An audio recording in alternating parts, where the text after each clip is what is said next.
been involved in football all my working life, starting first as an apprentice at Fulham, then spending 8 years at Spurs, followed by a spell in management at Brighton, there are few Football League grounds that I haven't visited. Every ground can tell its own story, be it the humble surroundings of Bootham, Crescent, York, or the vast stadium at Old Trafford. As a player, I know that each ground creates its own atmosphere, and you, the spectator, will have experienced the tingle of anticipation felt when visiting a new ground. But your visits are like to only consist of a brief view from one area. In the next 70 minutes or so, we aim to show you the big changes that have taken place during the last few years, and also some of the hidden corners, the dressing rooms, the view from the players' tunnel, the overall impression from the TV gantry, and let you meet some of the characters at these grounds. In this cross-section of old and new, large and small, we will visit first the far north, and at the end, the mecca of them all, Wembley Stadium. So come with us now on this football journey to some of the football grounds of England.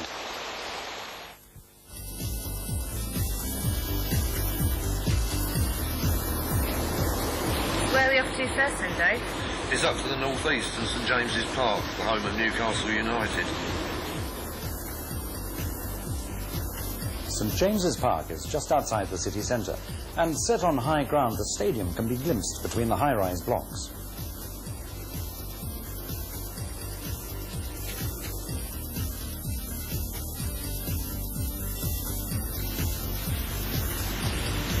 Pretty impressive entrance. Yes. Well, I suppose the first thing is to go to reception and get permission to go inside the ground.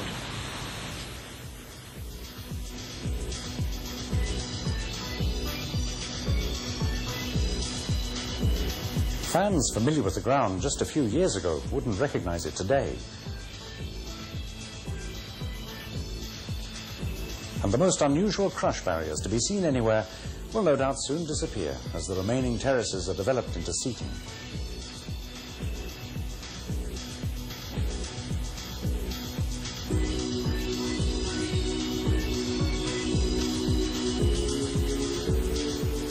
Three sides of the ground have now been rebuilt and are fully covered. To fully appreciate the size of the ground, a view from the top of one of the stands, a climb of 127 steps, is necessary.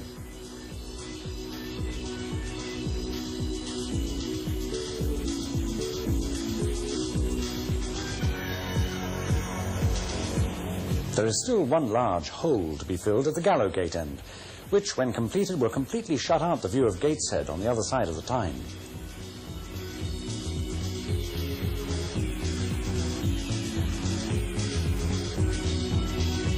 As St James's Park itself was reconstructed, the manager rebuilt the team.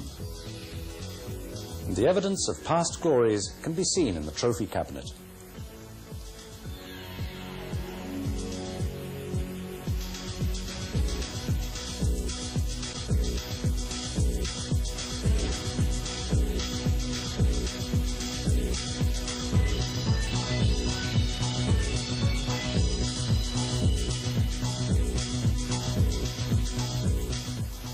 The compact museum is well worth a visit, where exhibits cover the period from the early days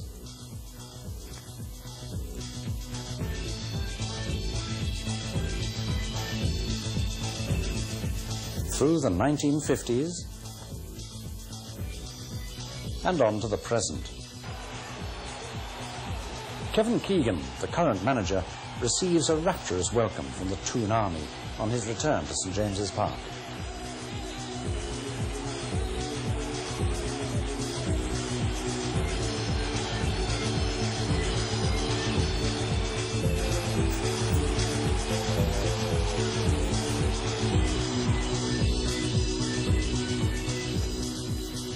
The writer Cowper once said, "Newcastle, let me tell you, sir, has not his equal anywhere."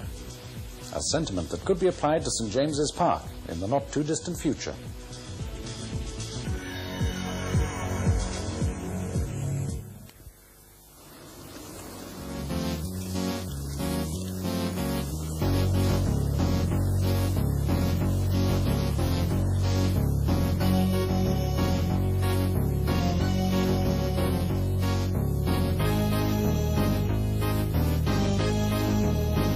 Behind the scenes, there's a strong feel of history.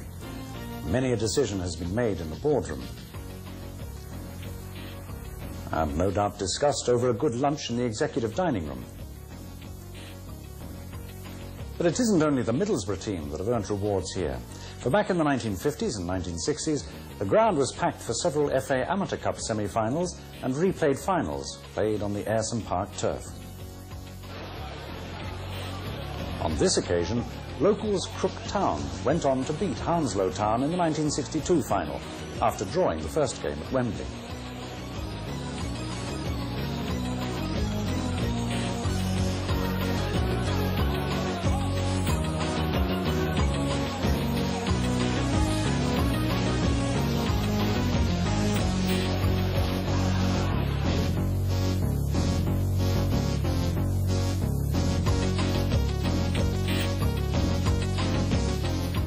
Superficially, the ground has changed and now reflects a hue of red throughout, the borough's colour.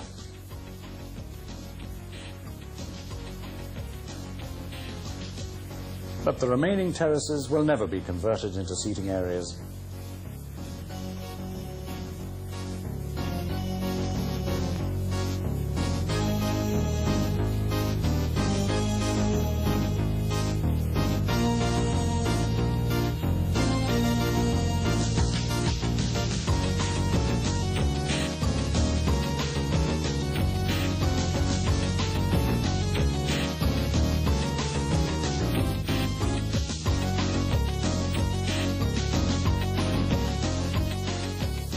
A brand new stadium is planned for completion in the summer of 1995 and will accommodate over 30,000 spectators.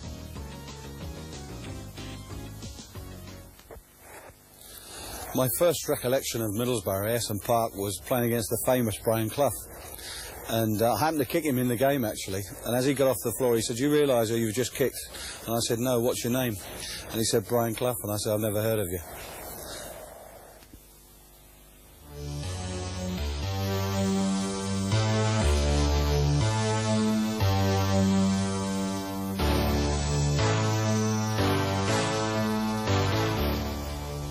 Further south lies the cathedral city of York and the modest ground at Bootham Crescent, where the local team have played since 1932. York City have been involved in some stirring battles over the years, not least in 1955, when the club reached the FA Cup semi-finals, a very rare event for a then third division team.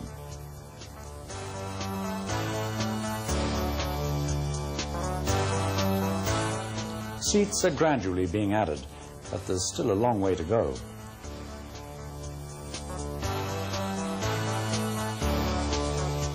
In this match, during the 1992-93 season, York City entertained Colchester United, who had just returned to the Football League.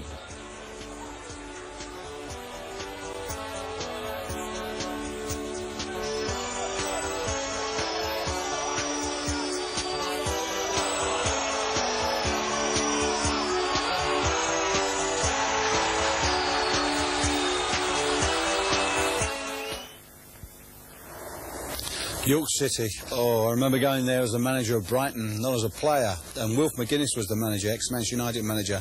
And he tried to get the game off because the ground was in bad condition. But with some gentle persuasion with the referee, we got the game on and we happened to beat York and get promotion that year to the second division. This looks like a fairly large ground. It is, but they'll be leaving it soon for a new stadium next door.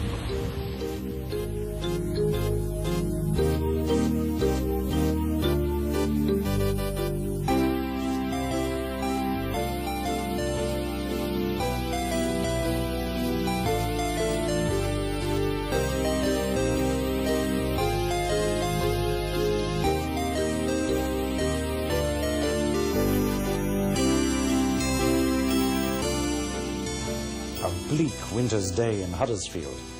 No match tonight, and no more at all at Leeds Road after the end of the 1993-94 season. Despite the falling snow, it was still just possible to view this famous old ground, which has many memories of a glorious past.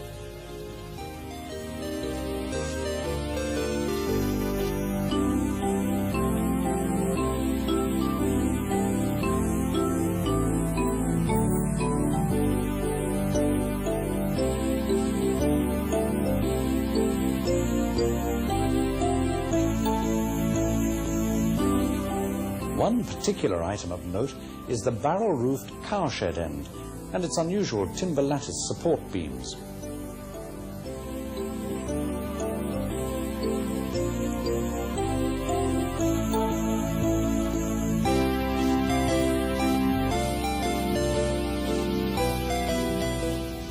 Opposite the main stand is the massive covered terrace. The ground in total once crammed in over 67,000 spectators for a match versus Arsenal in the FA Cup.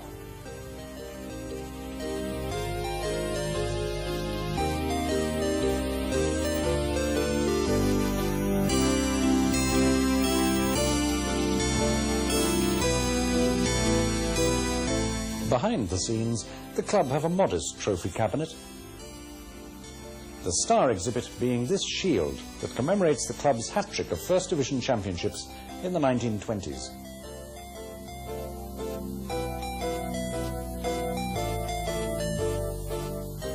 But tradition will take a back seat when this innovative, ultra-modern stadium is completed.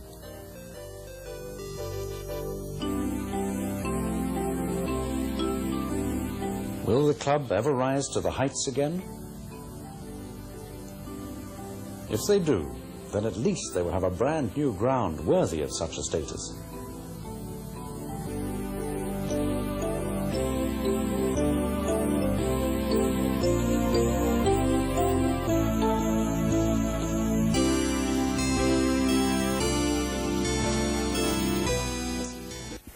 Huddersfield Town reminds me of great characters. The first one I ever came across was Bill Shankly. Nobody remembers him being literally the manager of Huddersfield Town. And then the great Dennis Law that I saw play at Huddersfield, scored 6 goals against Charlton and the game abandoned.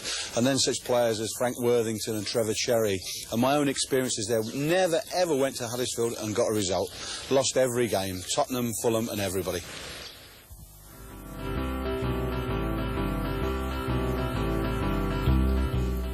It's difficult to imagine a Football League team playing here at the former Alexandra Meadows, but Blackburn Rovers did for 2 years from 1878, where they also staged one of the first floodlit matches. On the other side of town, the club's home at Ewood Park since 1890 looked very different just a short time ago. Football drama is concerned, the system is perfect for that. Oh, and Gunner! More drama!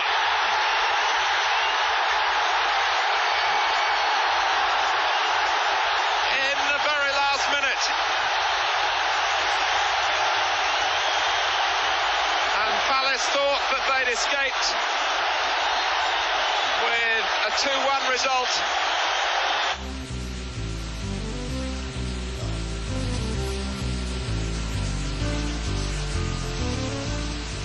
But now, millions of pounds later, Ewood Park has changed beyond all recognition. And when this final side is finished, the ground will have become one of the most dramatically changed and best stadiums in the country. And all this development and rebuilding work will have been accomplished in little more than 2 years.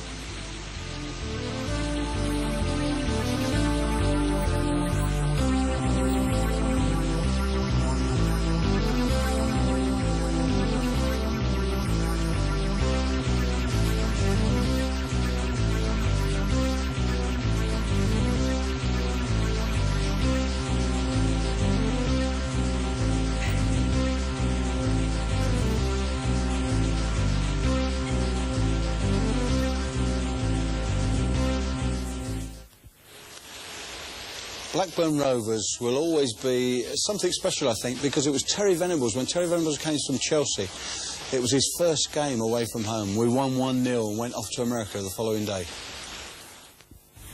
Liverpool's Anfield and the famous Cup then, Dave. Yes, but not for much longer. It'll be an all-seater stand next season.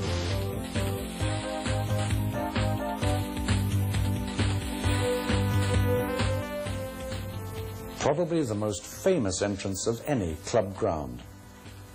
Bill Shankly, who was also encountered at Huddersfield, was a hero to the Liverpool fans and is still revered by everybody connected with the club.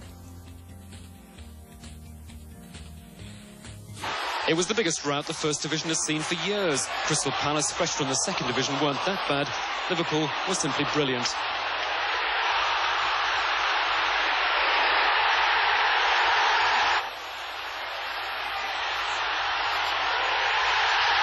And into the second half, Palace's punishment continued. Gillespie from the corner. The 7th was a superb Barnes free kick. The 8th, a header from Hussein.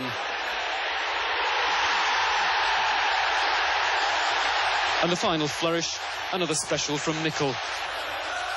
This season, Liverpool don't intend losing the championship on goal difference. The most famous feature of the ground itself is the Kop, a vast covered terrace which will soon be converted to seating. It's shown in sharp contrast here, where old meets new, at the junction with the modern main stand. A view of the Kop not normally seen. This structure is vastly different from that expected of a normal and traditional stand.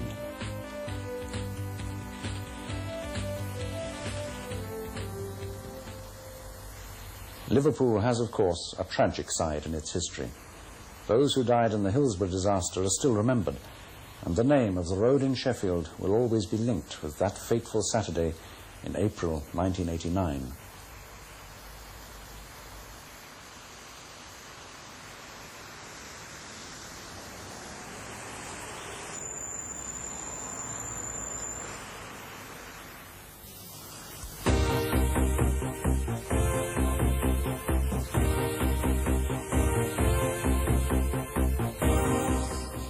A vast amphitheatre, now complete and able to hold over 40,000 fanatical fans. Old Trafford, where else?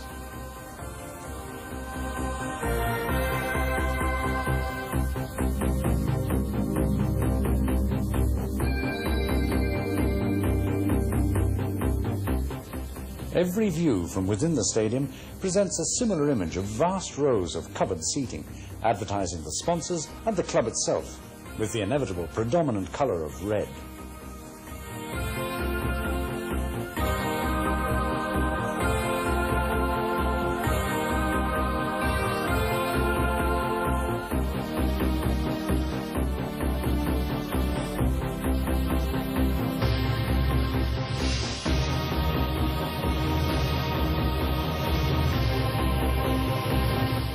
Apart from the players and officials, there are few that are allowed to walk upon this famous pitch. And a view from the centre spot presents an awe-inspiring vista, even when empty. Imagine the trepidation felt by the opposition team when the stadium was full with fervent supporters creating a veritable wall of sound.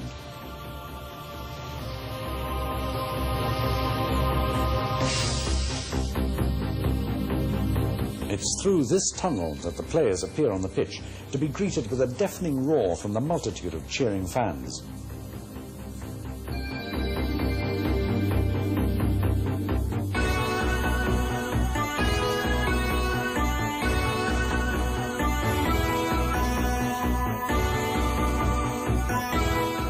And off the pitch, the fans over many years have been rewarded with countless awards and trophies, which have been won and presented to the club.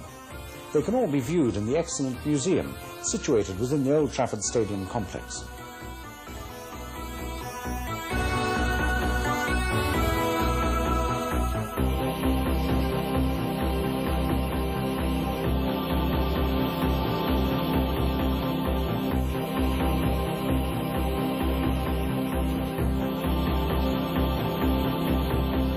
On most days, groups of eager visitors are taken on half-hourly tours around the stadium to see not only the playing and surrounding area itself, but also some of the backstage scenes, and to where each match day starts and finishes, the changing rooms, where the various kits are laid out to view.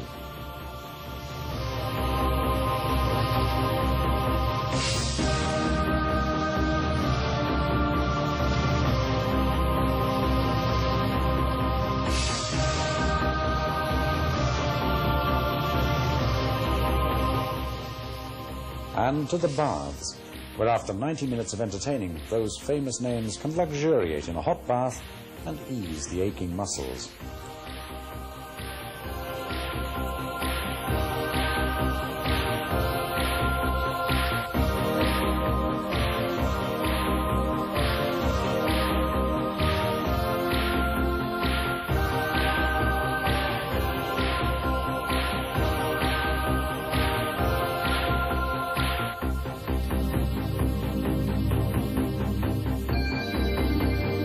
The manager and his entourage are raised well above pitch level, instead of in the usual low-level traditional dugout.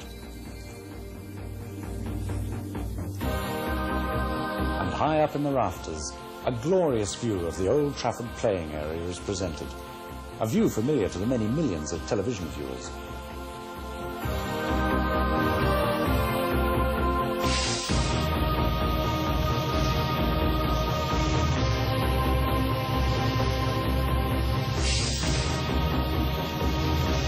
The most revered man of all, who will never be forgotten for his accomplishments and his genuine love of the club. The man who, amongst his many other achievements, in a few short years, built the famous Busby Babes team, which even now, over 35 years later, is still remembered with affection.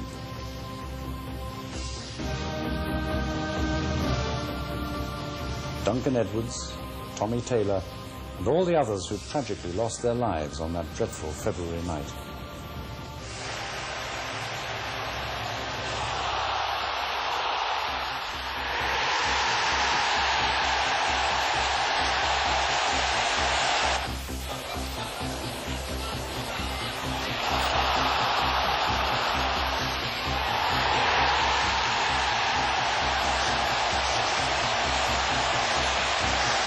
Manchester United, one of the mecca grounds in the world, let alone this country. The atmosphere was absolutely fantastic. Wonderful place to play. On to the present, and a young supporter who may be just lucky enough to see at close range one of his or her heroes. On this occasion, Mark Hughes.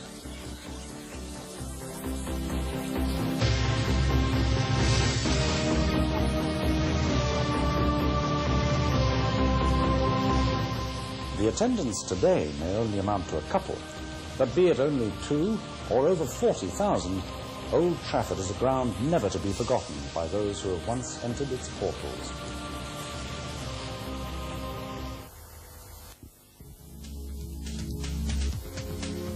Bramall Lane, where traces of old architecture combine with modern stands.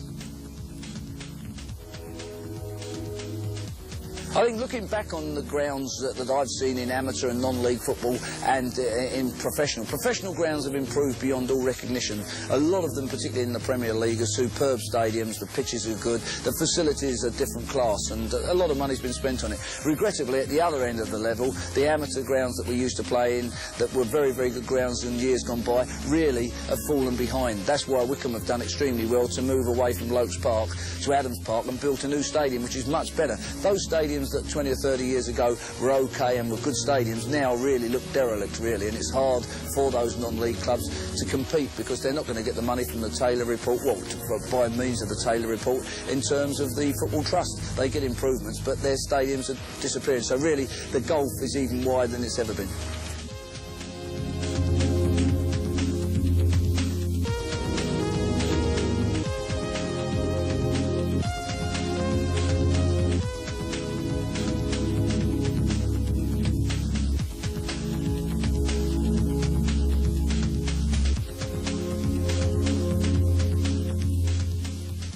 In my time at Bramall Lane, the stadium's always been regarded as a good stadium, but a lot of it has been derelict. We've had a new cop, which one can see down that particular end, that's been replaced in the last few years, and that's been, cost £2 or £3 million, of which we've had grants, and there's further developments to go. We are intending to, at the other end where the supporters' end is, the away supporters, we're putting more seats in there and improving that side, and again, on the far side, the John Street stand, which is over all that side, is to be redeveloped, but it costs many millions of pounds. So we've made reasonable strides in my 6.5 years here. The pitch has improved, we've adjusted a lot of things, we've got a new cop which was standing, which is all seater now, and we're making other developments. Before the start of next season, the wave supporters end will have seats underneath, that will be closer to the ground, and then there is development to go along the John Street. Now whether we can get the whole shooting match done before the start of next season remains unsolved because it's going to cost a lot of money, but certainly we will make progression in that way. So Sheffield United Stadium is improving along with all other clubs who wish to be top clubs in the Premier League. Sheffield United, what a lovely stadium it is now, but I can remember playing there when it was three-sided. It was used as Yorkshire cricket ground as well. Very, very late in the game, if we were ever winning there, which we never did for 32 years, we used to kick the ball as far as possible onto the cricket pitch, so it would take ages to come back and get one of the little ball boys to chase it.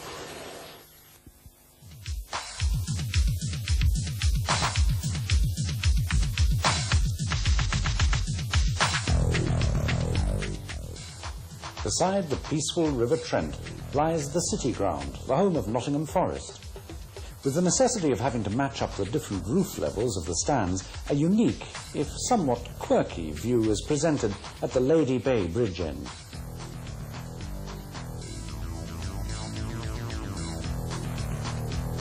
But nonetheless, this enclosure and the rest of the ground is now all seated and ready for big match action in the Premiership once again. Under former manager Brian Clough, many exciting matches were played in the past, in the days before such large-scale redevelopment took place.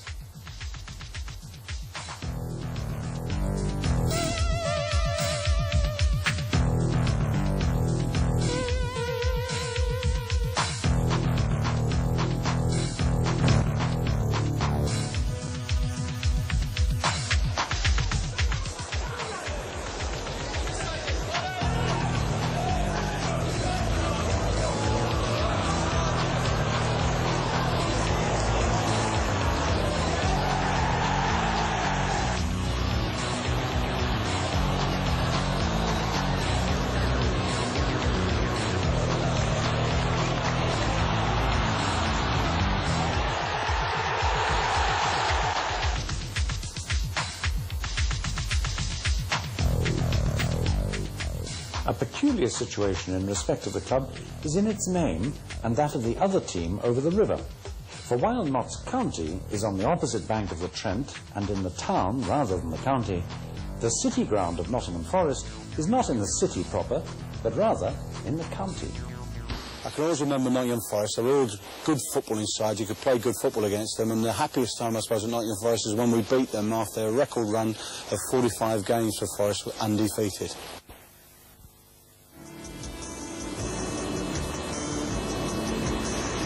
Chester's ground's a long way from the town centre. That's because it's a new ground.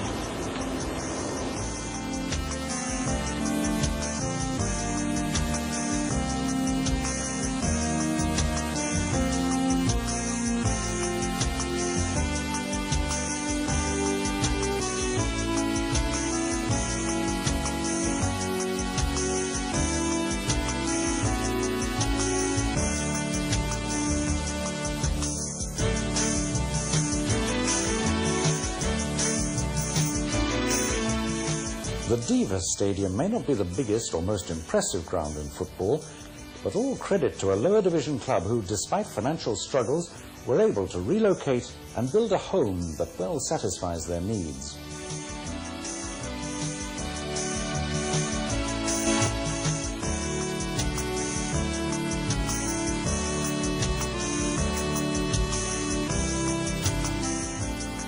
A unique situation is presented here, for half the ground is in England and the other half in Wales. Chester means a lot to me because I went to buy a young centre-forward there many years ago when I was manager of Brighton, but I missed out on him, and his name was Ian Rush. Another club yet to hit the big time, despite having been formed way back in 1877. The stand looks pretty old. It is quite a contrast to the new ground at Chester.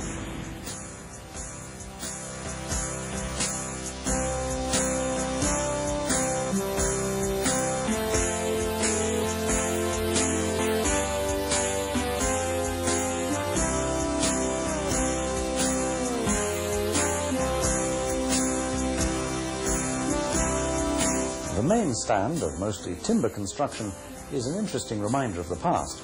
But modernisation hasn't been forgotten, and recent developments include this seated stand at the railway end.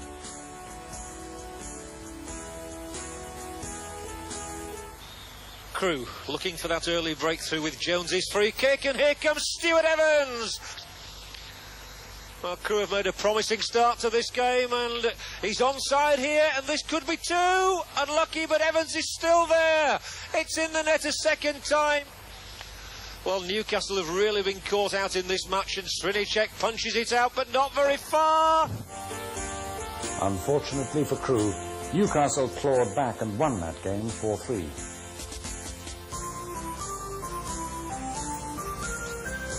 The office block in the distance marks the site of the club's former Nantwich Road ground, where an FA Cup semi-final was once staged. Crewe Alexandra. Oh, what a ground, Gresby Road. I remember going there many years ago with Tottenham when we drew 2-2 and then took them back to White Hart Lane and beat them 13-2. Great recollections.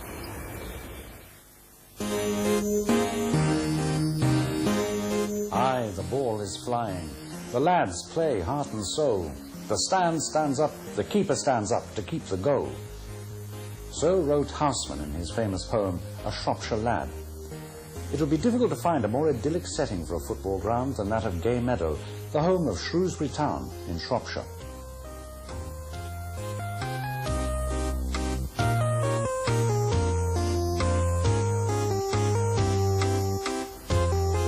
Shrewsbury Town is a relative newcomer to league football. They won election to the old 3rd Division in 1950, and the ground still sports a half-time scoreboard, a fitting reminder of that era.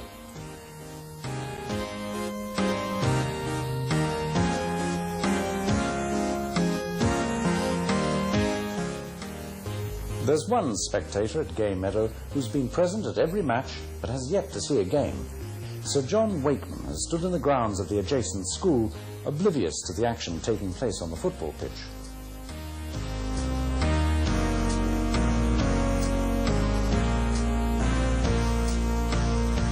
With the River Severn running parallel to the enclosure, the nearby trees in full leaf, the fresh green grass and the blues and golds of the seating in the main stand, the ground presents a colourful image, though it's far from a big stadium, since the largest crowd ever at Gay Meadow was less than 19,000.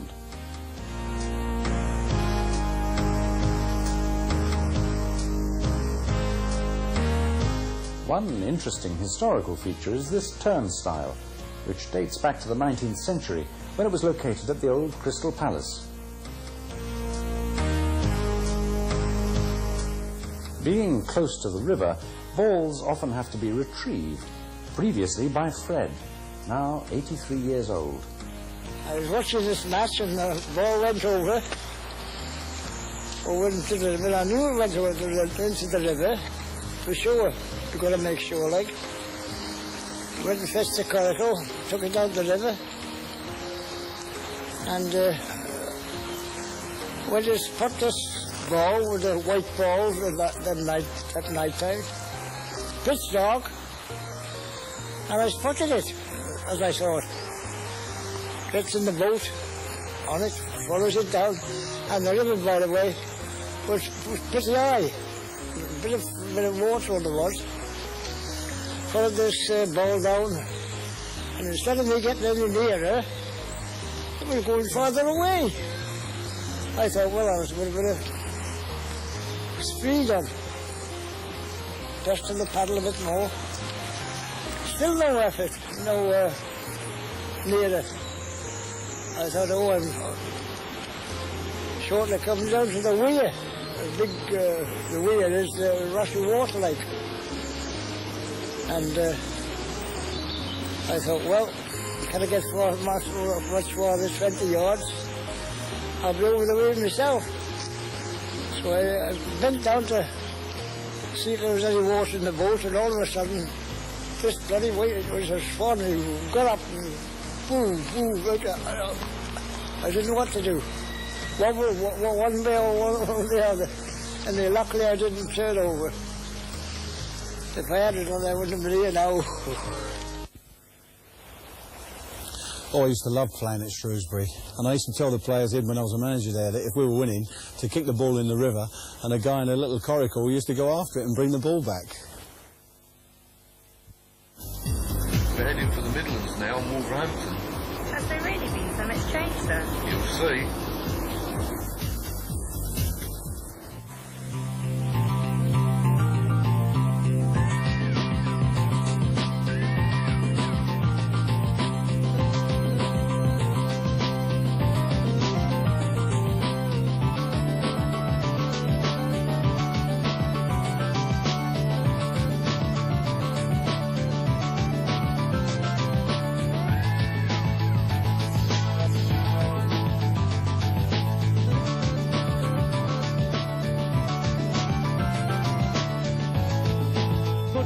work, eh?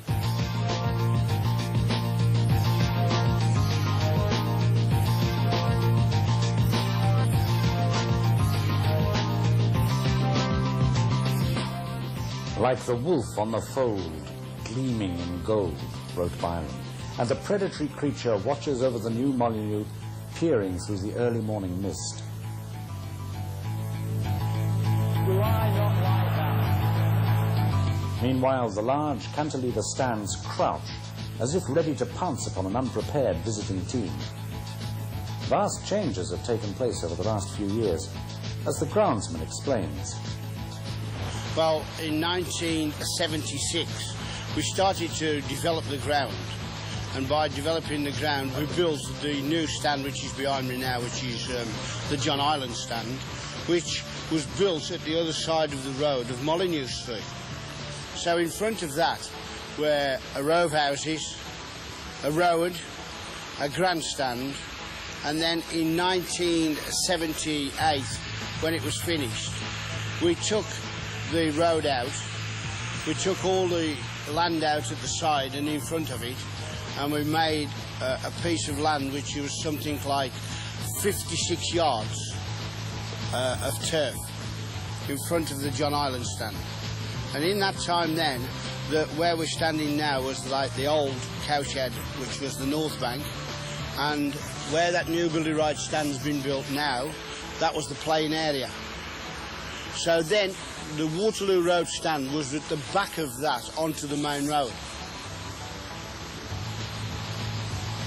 The stadium is complete as 28,500 all-seater stadium, but as you can see, that the bits and pieces are being done now.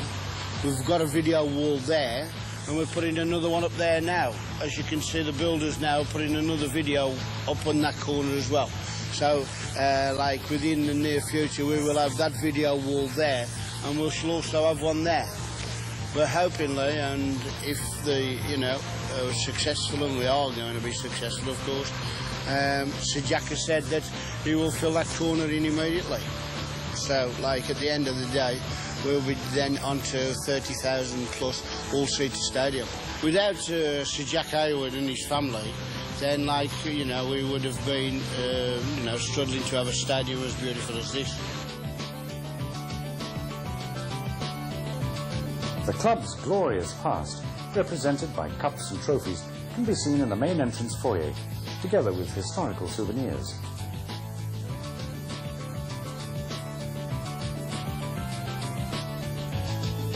Good quality work, eh?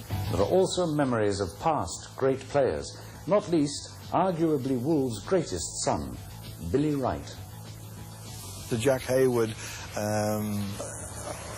took over. He was the multimillionaire that loves football, loves Wolves, and he got aboard with Jack Harris, the chairman, and we were at the away match. Well, I used to go and watch the matches then, and he came up to me, well, he said, I'm going to take over the club, Bill, and one of the first things I would like to do is invite you to become a Jacker. Would you accept it? And I said, oh yeah, please. That's made my life then, because that's the full circle. So I'm a director there, and it's all happening at Molineux. Wolves, I remember getting beaten 9-0 on one occasion at Wolves, and the manager coming up to me afterwards and said I'd played well.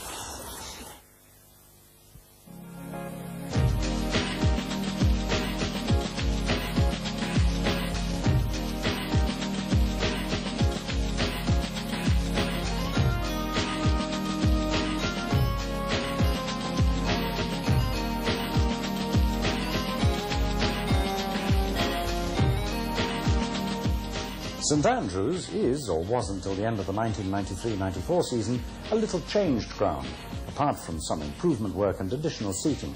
The latter, of course, all in blue, as befits the team with that nickname.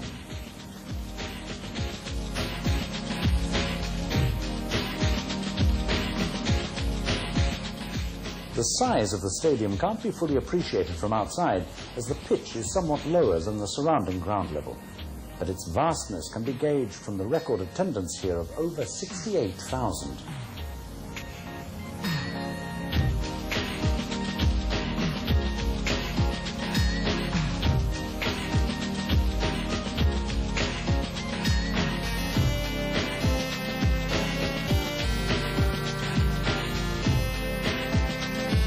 However, the life of this terrace, at the time the visitors' end, and the side opposite the main stand, is about to come to an end, with new seated enclosures as replacements.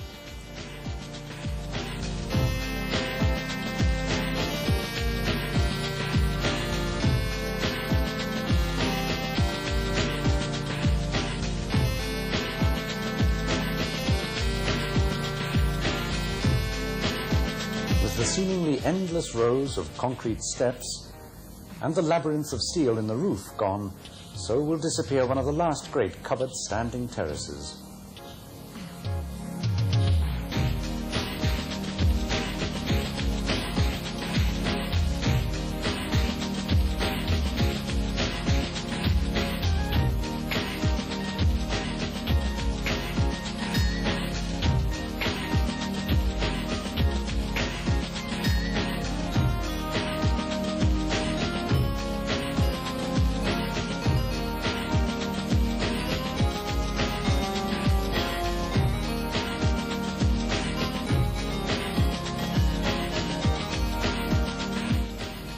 Sitting, not standing, is now the name of the game.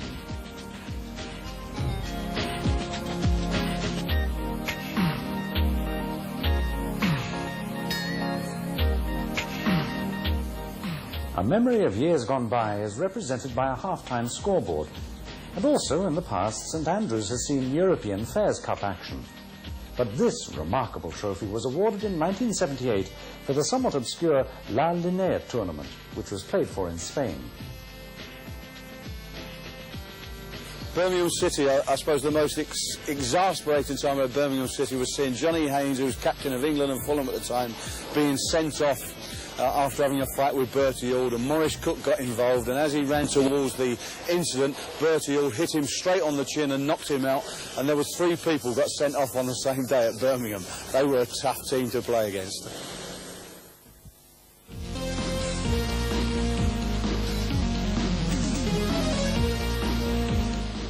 Villa Park is one of England's most famous grounds, and in common with other big stadiums around the country, new roofs and stands have been built. But on the outside, tradition has been maintained, for the complete facade along the Trinity Road side has only been superficially changed over the past 90 years or so.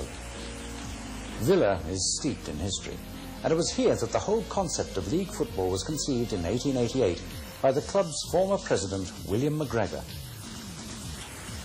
The previous uncovered terrace, arguably the largest at any ground, has now been completely roofed over, prior to being converted into a seated area.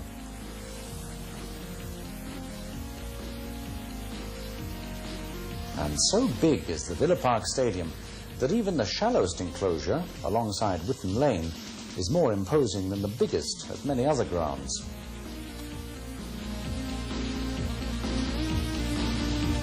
Cowans. Montroyd against Bold in the centre. Platt. Oh, he's done it brilliantly. Wonderful goal. David Platt. A great year it's been for him. And Villa break free from the shackles to have a corner. Daly, maybe Villa will score from it. Derek Mountfield, they have!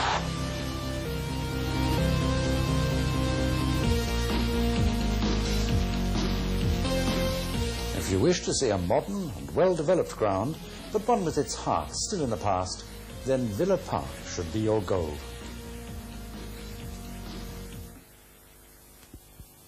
It's a long way down the M1 now. What's London? Yes, another brand new ground. Where's that? Millwall's new den.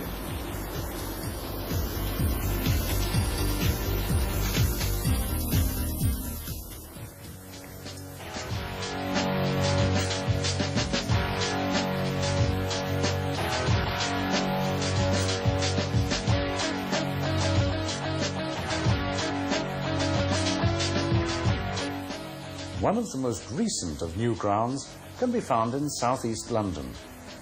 But Millwall's former home will never be forgotten, as the fans demonstrated with this packed house present for the last match at the old Den.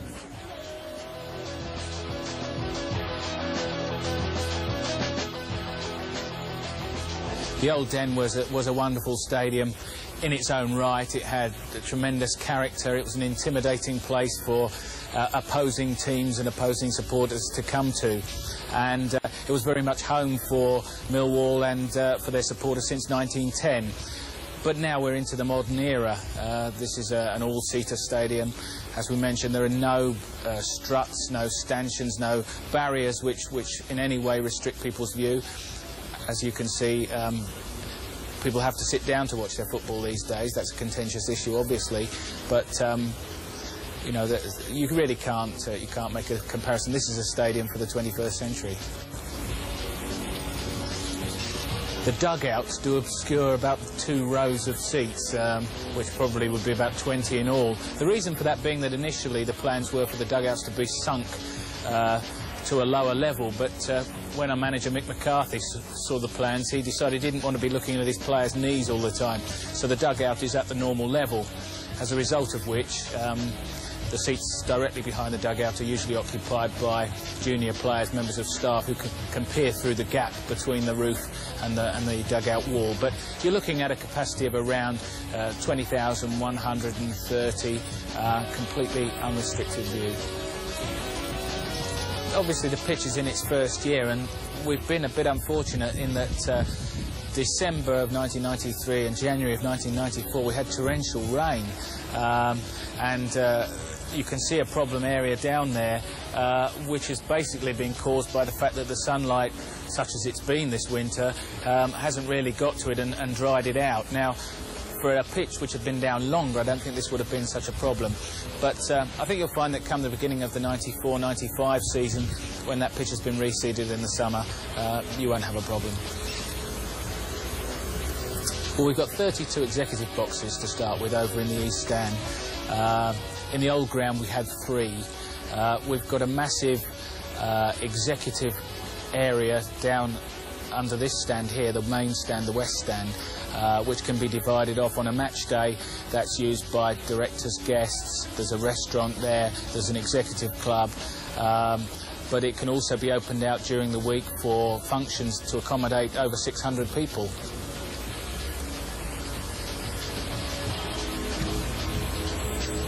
This is very much a club which draws its support from its local community, from the local area.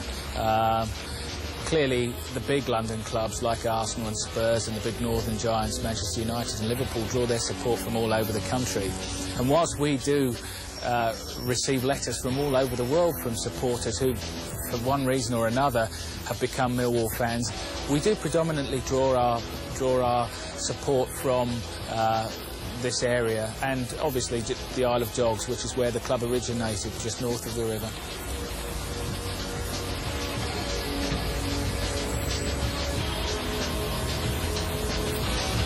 People's fathers used to stand on the terraces at the Den, and their grandfather before them, and I think it was a wrench to leave the old place, because it, you know, it held a host of memories for people, and you know, the very character of the place was epitomised by players like Barry Kitchener and Harry Cripps. The thought of coming to an all-seater stadium, and we mentioned the all-seater controversy, and I think it might be worth making the point that we here at Millwall would have been quite happy to have had some part of this stadium terraced area, by virtue of the fact that we know a lot of our supporters like to stand and watch football. But there was never a chance of that once Lord Justice Taylor's report came out following the Hillsborough disaster. The ruling is now that we have to have all-seater stadia, and so we were amongst the first to get our house in order in that respect.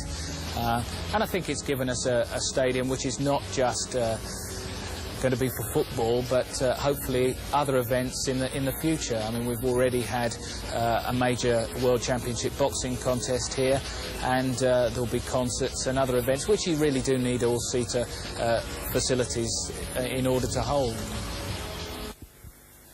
Millwall has changed so much. I mean, the new Den is absolutely magnificent. To go to the old Den was a real experience. If you came away from there with a win, you didn't bring your coach away.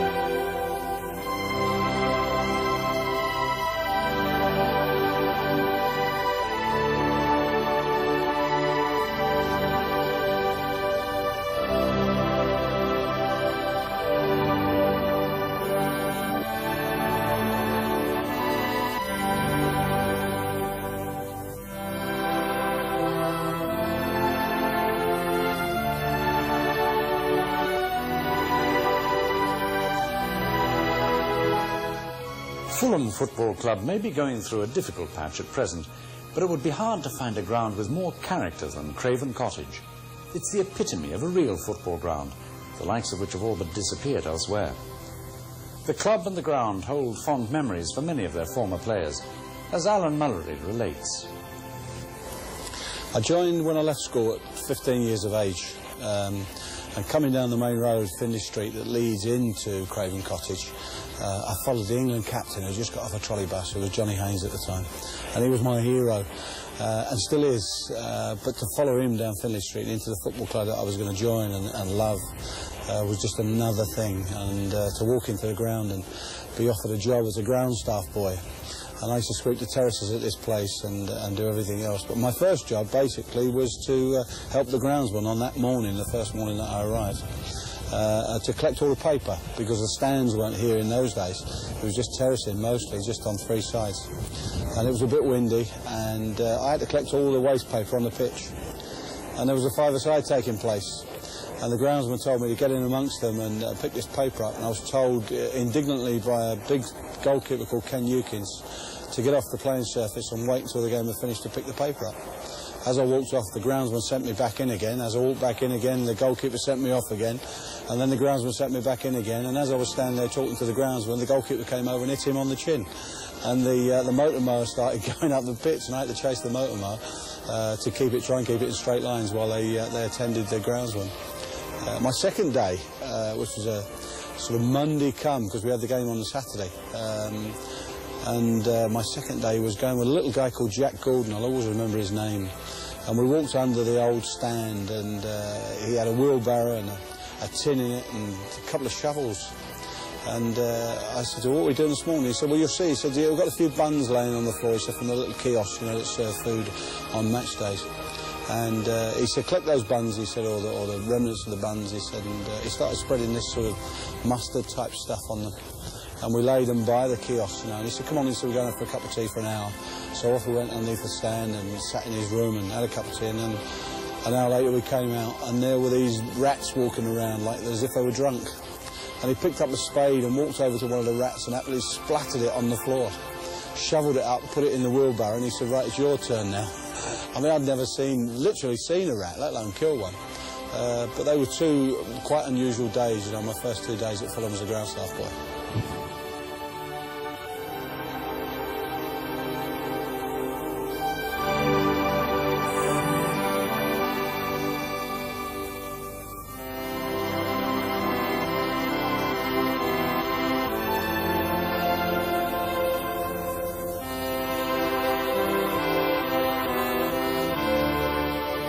So many at Fulham special characters, I mean, amazing people. Starting off with one, Tosh Chamberlain. I mean, I came here just before I signed for Fulham when I was about 14 and a half to see a game, and sat over by the Cottage on some seats there. And the game was going on. This number 11 walked off the pitch, sat down next to me, and asked the fella on the terraces for a cigarette. And he lit the cigarette up and sat next to me for a couple of minutes smoking the cigarette while the game was taking place. Johnny Haynes, who was this wonderful passer, the ball was going one way. He smacked this ball about 50 yards to the outside left, but the outside left wasn't there. He was sitting on the bench next to me having this cigarette. And he walked back on the pitch, put the cigarette on the floor, stamped it out with his boot, and turned to Johnny Haynes and said, "When I'm out here, you never pass the ball. When I'm sitting down having a cigarette," he said, "you always pass the ball to me." And the crowd were in raptures. I mean, that was Tosh Chamberlain. You had George Cohen, who they used to call the rabbi, but George wasn't Jewish. And every time he used to go down the wing, they used to shout, "Go on, the rabbi," and George would get right away down to the byline and smack it straight into the crowd. You know, it was amazing. Jimmy Langley, probably the second most popular player at this football club next to Johnny Haynes, had a wonderful long throw, Jim, and when it came to the opponent's 18-yard box, Jim used to bend down and wait for the crowd to cheer him and bend down and do his laces up and things like this, which were never undone. But he professed to say they were, so he'd get more of a cheer as he got up and walked down to throw the ball in. Roy Bentley was a wonderful character, extremely hard player. Said few words on the pitch, had a dreadful, wicked sense of humour off the pitch, you know. Jimmy Hill, who's now the chairman of the football club, you know, a wonderful sense of humour and pride in playing for the club. Maurice Cook, who never ever achieved really what his ability should have achieved in football. Some fantastic characters. The most famous feature is, without doubt, the picturesque Cottage, which is situated at one corner of the ground. Famous players of the past once used it as their dressing room.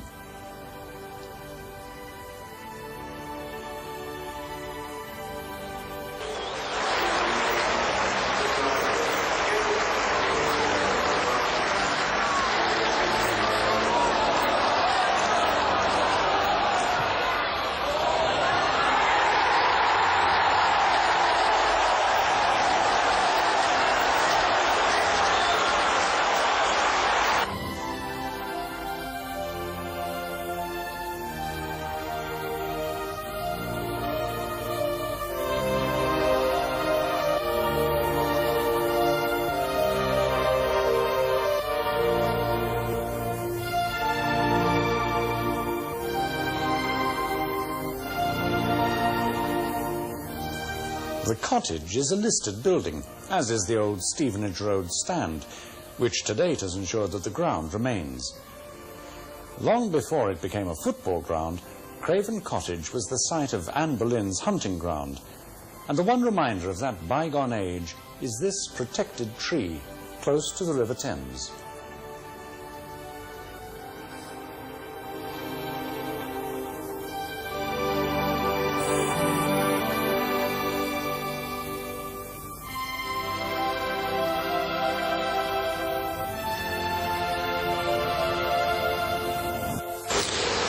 We've had a good look at Craven Cottage and Fulham. Let's make our journey over to North London now and do the same thing with Tottenham Hotspur.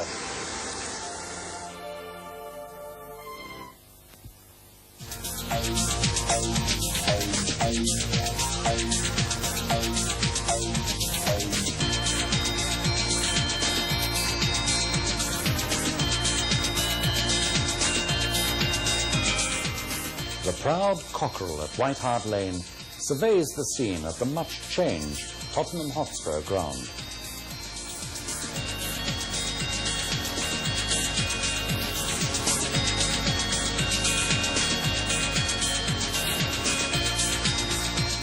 Alan Mullery comes down the Players' Tunnel once more to see the modern stadium where he made so many appearances, both as a visitor and later in a Spurs shirt.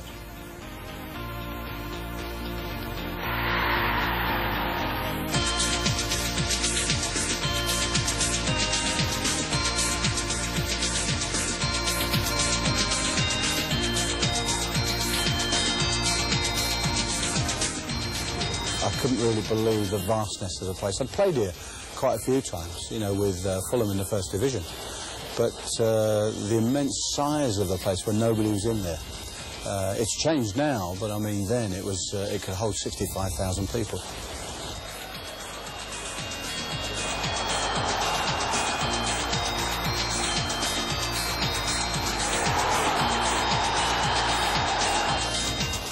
It's not the same as when I first came, you know, there was a lot of nostalgia when I first came here, you know, now I look at it now, it's a magnificent stadium, it's a superb stadium for viewing of all parts, but it's not the Tottenham Hotspur I knew 25 years ago.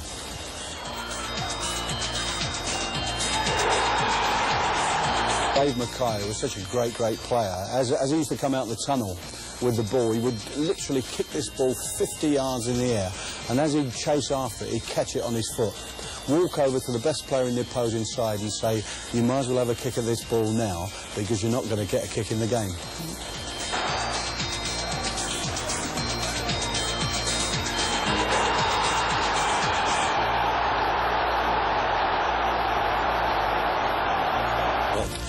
Relative to other grounds, especially in London, Fulham and Queen's Park Rangers, they all seem so much smaller compared to Tottenham. It was always seemed vast, there was so much space to play your football on.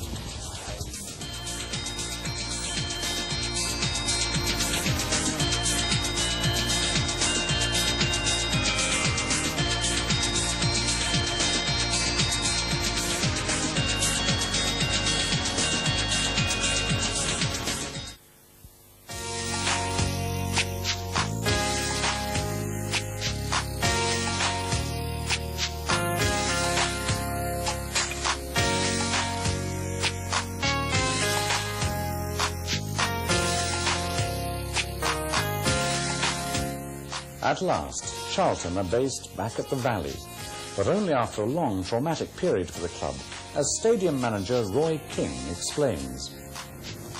There's been dramatic changes at the Valley since September '85 when the club left. Obviously, over the period of 7 years, the ground lay empty and it got into a bad state of deterioration. Yeah, it was a long struggle, hard struggle, 7 years, and eventually, with the help of the fans, they raised over £1 million. We finally got back, and yeah, I think you could say everyone's pleased to be home.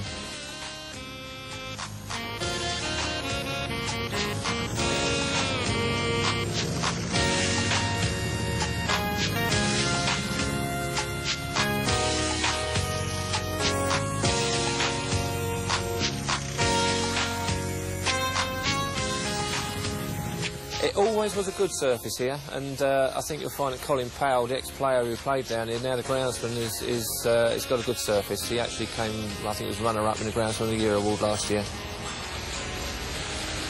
We've got an unusual situation where we've got temporary accommodation at the moment in the north corner of the west side. But as I say, over the next couple of years, we will build a new stand there, and they'll be incorporated in the stand.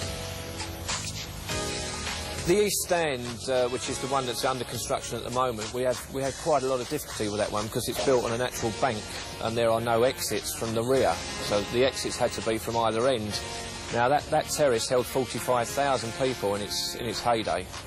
We're now restricted to 6,000. That's the maximum amount of people we can get on it, and that's purely and simply because there are only 2 exits either end.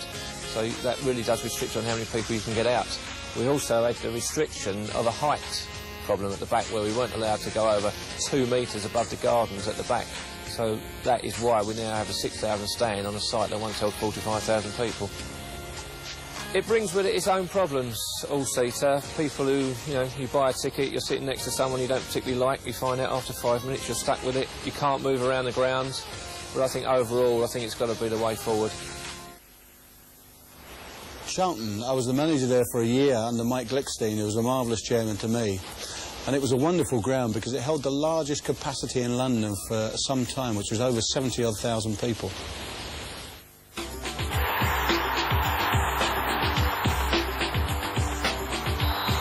Football fans familiar with the ground of the newest members of the Football League, Wycombe Wanderers, won't recognise this ground view. It is in fact Lokes Park, their former home, and this is the last game there. A ground the club occupied for nearly 100 years.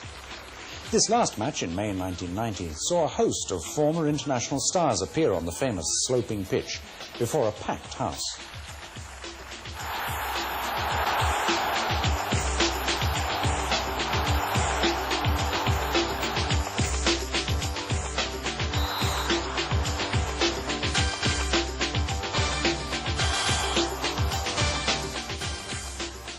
With nothing at stake, the spectators were treated to an exhibition game full of goals and no little skill from both teams.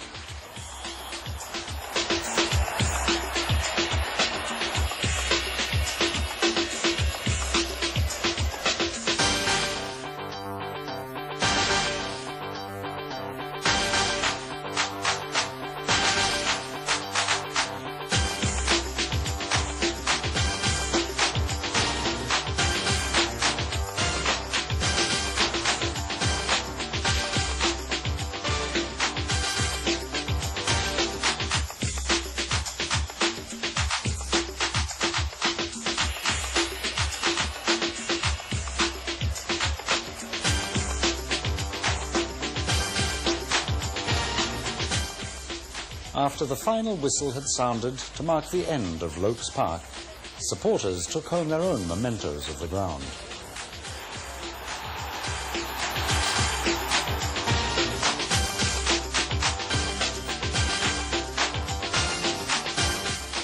Meanwhile, work was nearing completion at Adams Park, the Buckinghamshire club's new home, which is set in an industrial estate, but which still retains a rural atmosphere. Adams Park is a small but well-designed stadium that would, in a short space of time, be hosting Football League matches.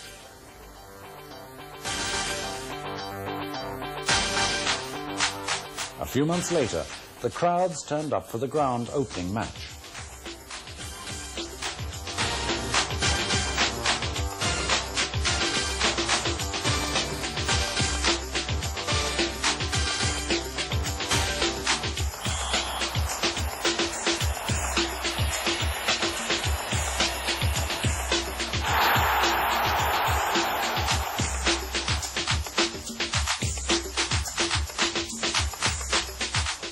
game was a friendly encounter with Nottingham Forest, who came complete with many of their famous personalities.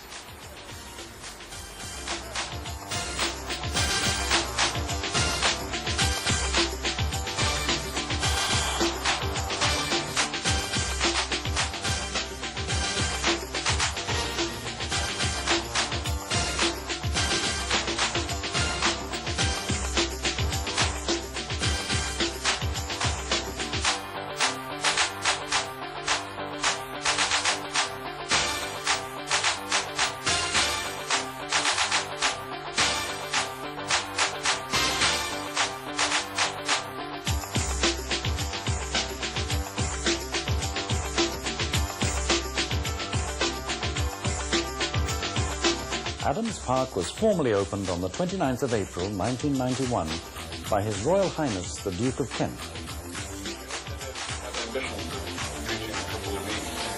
I'm sure this splendid new ground will help to realise that. So in declaring Adams Park officially open, I wish your club great success for the future.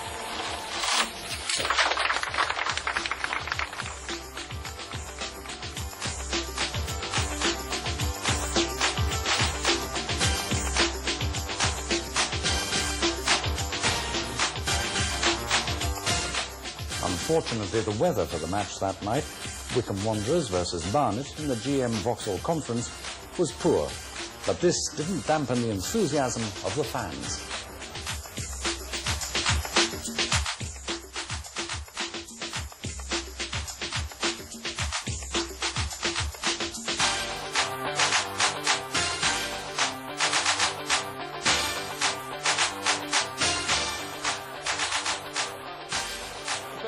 Wilson, and now to Keith Durham, picking the ball up against former teammates and making tracks towards goal and putting Gary Ball through. And with only 1 minute, 20 seconds on the clock, Barnet, incredibly, have taken the lead. And really Carter showing the sort of form that has kept him out of the Barnet side so far when that ball came into him. Mickey Nuttall, he's got West running ahead of him. Tries to come inside Howell. Now it's back out to West. Puts the cross in, and it's dropped. Nuttall must score.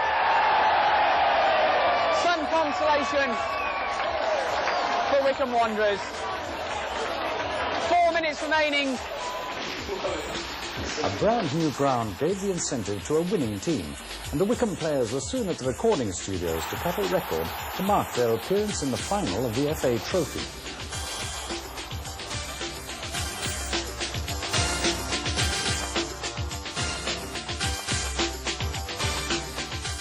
Wembley Stadium, the goal of every footballer and fan alike.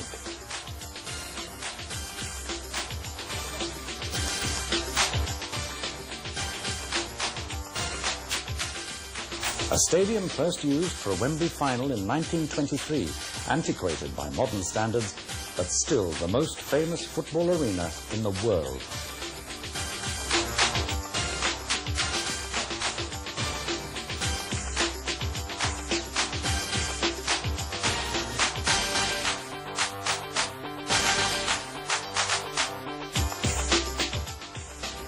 There can surely be no player who has appeared at Wembley who hasn't retained the memory of their first sight of the Twin Towers and that walk out onto the Wembley turf.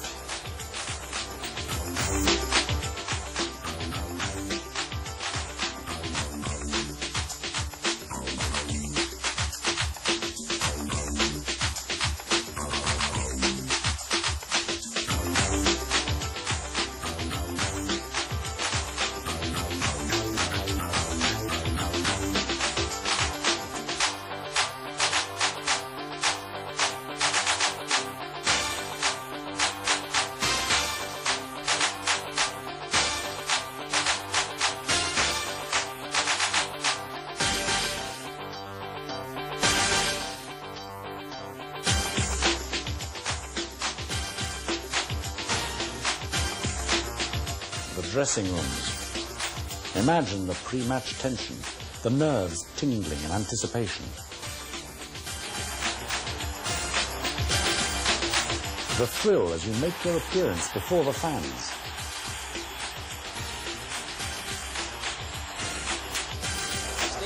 Anderson is in the wall for Wickham. It's a sizable Runcorn wall, which Arthur Williams is trying to line up. Cousins! He's done it! Jason Cousins has scored in the first minute of the FA Trophy final. Carroll. Andy Kerr! 2-0. On by Anderson. Brady's ball. Shot comes in. And Runcorn are back in the game. Thompson. Cousins. Lovely football by Wickham. Carroll. It's there! And David Carroll has made it 4-1.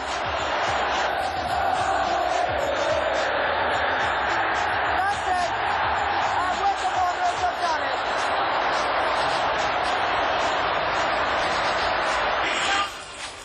The presentation to the winners.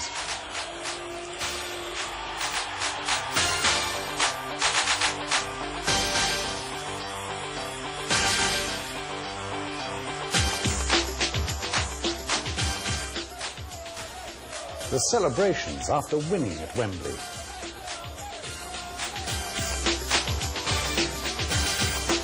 For Wickham, this Wembley visit was to be their last game as a non-league club.